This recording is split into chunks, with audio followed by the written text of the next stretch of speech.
Heto na po yung balita tungkol sa reklamong pananakit umano ni MMDA Chairman Francis Tolentino ng isang tanod. Bakuna ng CCTV ang iringa ng mga tauhan ng MMDA at mga barangay tanod sa Guadalupe Nuevo sa Makati kaninang umaga. Kaugnay sa bagong traffic scheme na ipinatutupad ng ahensya. Nakatutok si Emil Sumangil. Exclusive. Ito ang video na rumihistro sa CCTV ng Barangay Guadalupe Nuevo na nakakabit sa kabaan ng P. Burgos malapit sa kanto ng EDSA Makati pasado alas 5 ng umaga kanina. Puwersa ng MMDA ang makikita sa video na nakabarikada sa kanto ng EDSA. Nakaposte sa harapan ng ilang pantauhan, kabilang si MMDA Chairman Francis Tolentino na nakasuot ng itim na jacket. Maya-maya pa, naglakad palapit ang grupo ni Tolentino sa pwesto ng Barangay Tanod ng Guadalupe Nuevo na si Ramon Palma na nakatayo sa tabi ng bangketa. Dito na nagkaroon ng konfrontasyon. Inagaw ng MMDA Chairman ang bitbit na batuta ni Palma na inisyu raw ng barangay sa kanya. Nakapalibot ang mga tauhan ng MMDA habang nagtatalo sina Tolentino at Palma. Ayon sa Barangay Tanod, pagkatapos kunin ni Tolentino ang batuta, pinalo umano siya nito sa hita. Tinanong niya muna po ako na ikaw ba yung bantay bayan na madaldal kagabi, sabi sa akin. Sabi ko, hindi po ako. Amin na yung baston mo, sabi niya gano'n sa akin. Amin na yung baston mo. Pagkabot ko ng baston sa kanya, pinalo-palo niya ako gano'n. Tapos nag-react po ako, ba't niyo ako sinasaktan? Sabi ko, wala naman akong ginagawa, nakatayo lang ako rito, tsaka mag-isa lang ako. Mabuti kung marami akong kasama, sabi ko. Pagkatapos daw nito ayon kay Palma, ineskorta na siya paalis sa area. Hindi na rin daw isinoli ng MMDA ang kanyang batuta. Ang ginawa nung isa, ginanyan ako. Huwag kang, di ba kilala yan? Sabi niya, si chairman niyang kausap mo. Sabi nga sa akin, kahit naubas si chairman yan, sabi ko. Tsaka isa pa, naka-uniform naman po tayo. Ba't ginaganito niyo ako? Sinasaktan niyo ako, wala namang ginagawang kasalanan. Balak daw ni Palma ngayon na ireklamo ang MMDA pati si Chairman Tolentino. Ang punong barangay ng Guadalupe Nuevo naging emosyonal sa nangyaring pananakit umano ng MMDA Chairman sa kanyang tauhan. Kung magdidemanda siya, kung magrereklamo siya, siguro susuporta ako ng lahat ng tao ko. Pero ako, wala ako. Kamak na barangay captain lang ako na ginagawa ko. Ang dapat na mabuti sa ako sa barangay. Itinanggi ni MMDA Chairman Francis Tolentino na sinaktan niya ang barangay tanod na si Palma. Pumwesto raw ang kanilang mga tauhan sa area kaninang umaga para ayusin ang trapiko. Isasara raw kasi ng MMDA ang Burgos Street sa lahat ng motorista para maalis daw ang bara ng trapiko sa lugar. Ililipat daw ang traffic flow o pagpasok ng mga sasakyan sa P. Victor Street kabilang ang kanto ng P. Burgos para makabawas sa trapiko na umaabot sa EDSA. Pero tinatakot daw ng grupo nila Palma ang mga tauhan ng MMDA at nagsabi umunong magkakamatayan pa pag ipinatupad ang bagong traffic scheme. Kaya naman napasugo daw siya. Inamin ni Tolentino na inagaw niya ang pamalo ni Palma para hindi raw siya mapalo nito.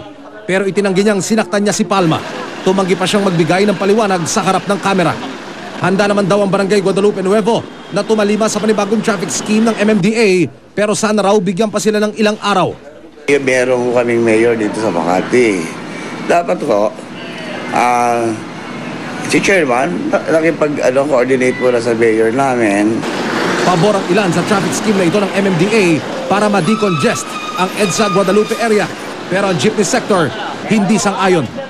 Kung hindi po dadaan dito sa EDSA, ang mga jeep na manggagaling dito mga sasakyan, napakalaking perwisyo po sa Barangay Guadalupe Nuevo yan. Ang usaping ito na ukol sa pagpatupad ng traffic scheme na ito ng MMDA na pag-alaman ng GMA News na lumikha na pala ng tensyon sa pagitan ng pulisya at MMDA simula pa kahapon. Emil Sumangil, Nakatutok, 24 oras. Sa isang payag, muling iginiit ni MMDA Chairman Francis Tolentino na una raw nanakot ang grupo ng tanod sa mga tauhan ng MMDA. Gamit ang mga bolo at tubo, kagabi pa lang daw ay nananakot na ang grupo ng mga tanod. Kaya nagpasya raw si Chairman Tolentino na pumunta sa naturang lugar para ayusin ang gusot. Pagdating niya roon, sinalubong daw siya ng isang lalaking may hawak na tubo. Kinumpis raw niya ang isa sa mga tubo at tinapik ng 3 beses ang mga may hawak ng tubo.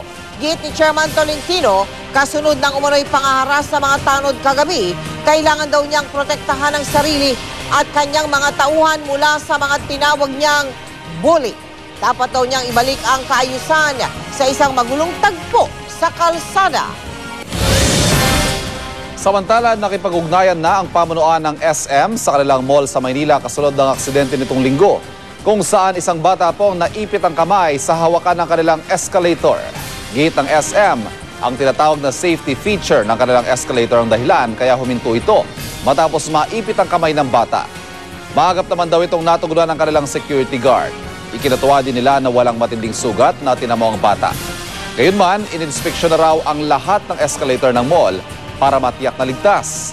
Muli rin daw pinaalalahanan ng kanilang mga tauhan na maging alerto para manatiling ligtas para sa mga bata ang kanilang mall.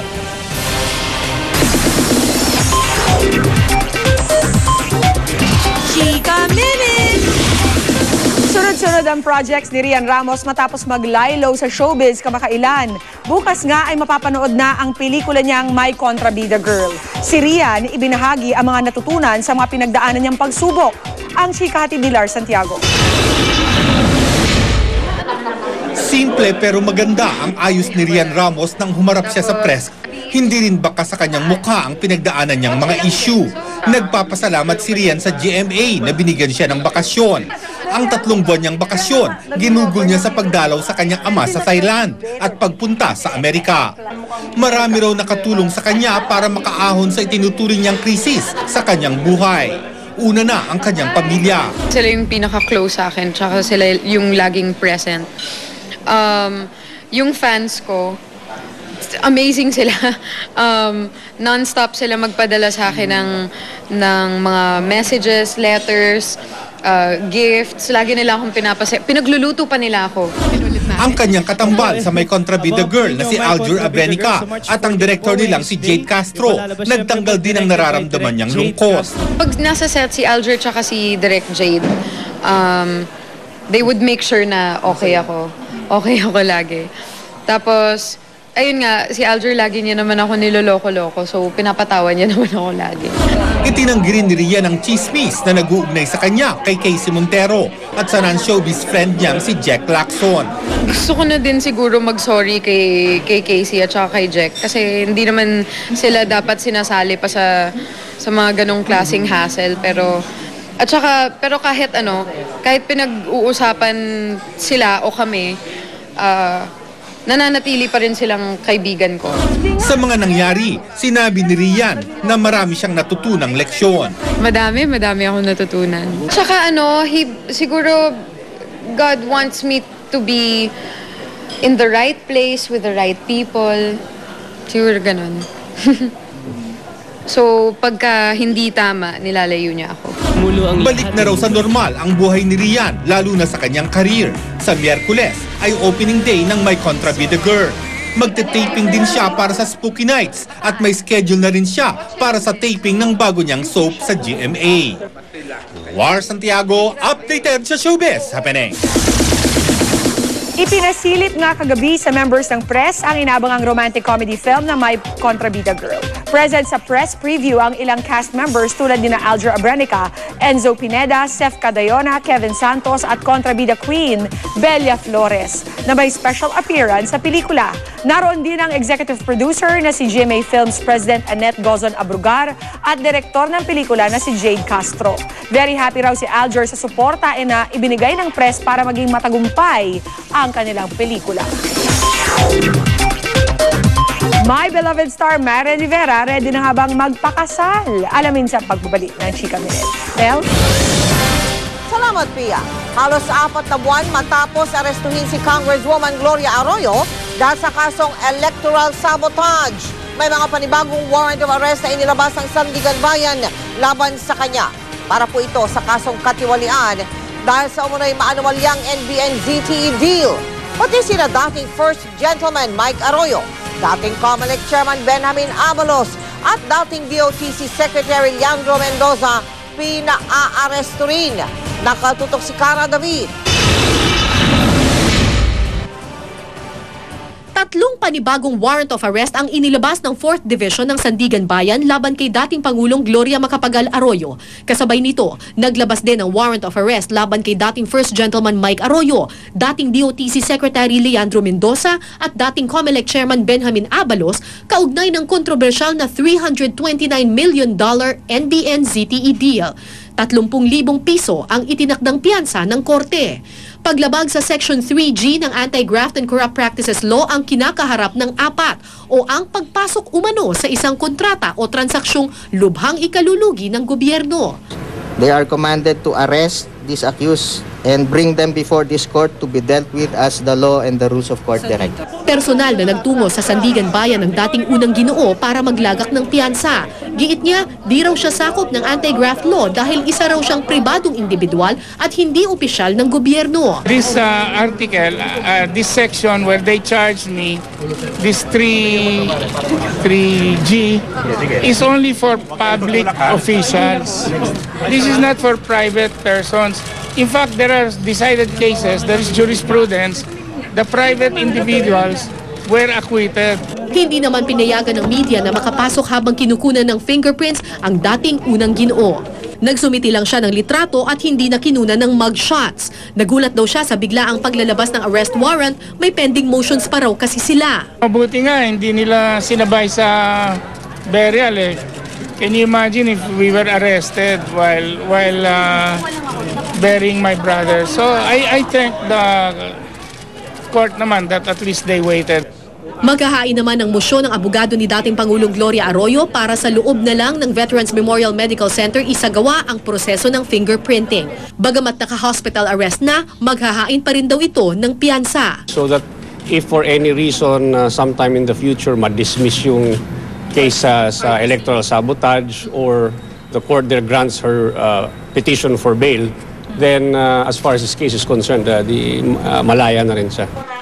Nagbayad na rin ng piyansa si dating DOTC Secretary Mendoza. Bagamat naniniwala siyang mahina raw ang ebidensya laban sa kanya, we also have the option of going up to the Supreme Court. Remember, this complaint was dismissed earlier by the Ombudsman. So we will elevate this. One option is to elevate this to the Supreme Court. Itinakda sa April 11 ang arraignment sa Sandigan Bayan para sa kaso laban sa mag-asawang Arroyo, Mendoza at Abalos. Cara David, Nakatutok, 24 Oras. Patuloy po na sinisikap ng GMA News na makuha ang panig ni dating COMELEC Chairman Benjamin Abalos kaugnay sa inilabas ng arrest warrant laban sa kanya.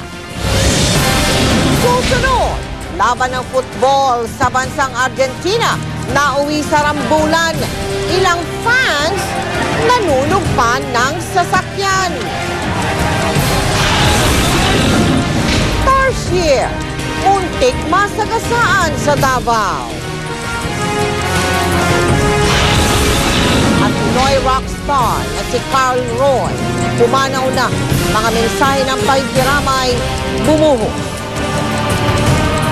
Tutukan lahat ng yan dito sa 24 Oras.